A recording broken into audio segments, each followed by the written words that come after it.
एक ब्राह्मण ने दान में एक बहुत सुंदर और बलशाली बैल को पाया था।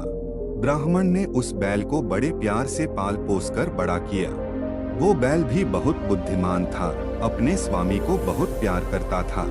एक दिन बैल ने बड़े कृतज्ञता के साथ उस ब्राह्मण को कहा, है स्वामी, आपने मेरी इतनी निष्ठा से सेवा की है, मैं आपका ऋण नहीं चुका सकता, पर बदले में मैं आपकी धन से मदद करना चाहता हूँ, इसलिए मैं आपको एक सुझाव देता हूँ। आप हाट जाकर एक सट्टा लगाओ कि मेरा बैल एक साथ 100 गाड़ियों का भार खींच सकता है और वो इंसान आपको बदले में 100 स्वर्ण मुद्राएं देगा। ब्राह्मण को ये बात अच्छी लगी। ब्राह्मण अगले ही दिन हाट जाकर सट्टा लगा के आता है। एक सेठ से बोला, मेरा बैल एक साथ 100 गाड़ियों का भार अकेले खींच सकता है, बदले में आप 100 मुद्राएं देंगे। सेठ भी बोला, ठीक है।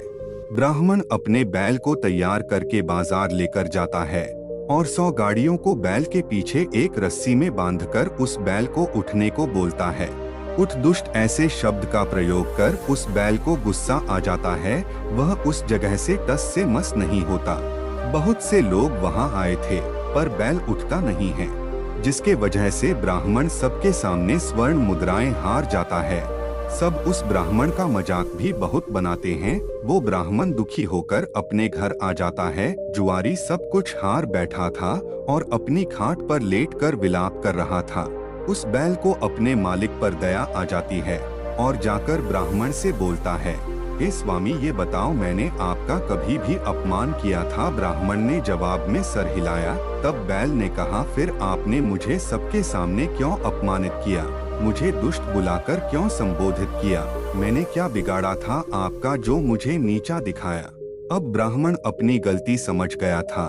उसने गलती मानी उस बैल से। तब बैल ने कहा, अब आप 200 स्वर्ण मुद्राएं का सट्टा लगाओ, मैं 200 गाड़ी का भार एक साथ खींचूंगा। ब्राह्मण ने फिर सट्टा लगाया। अब की बार बैल ने एक झटके में 200 गाड़ी एक साथ खींचता है। बदले में किसान को बहुत सारा धन मिलता है, जिससे वह अमीर हो जाता है। वह बैल को बहुत सम्मान के साथ प्रणाम करता है और ब्राह्मण बोलता है, आपके इस उपकार का मैं ऋण नहीं चुका सकता, और बैल को गले से लगाकर रोने लगता है।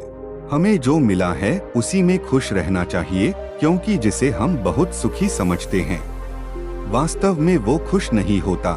इसलिए हमें कभी दुखी नहीं होना चाहिए।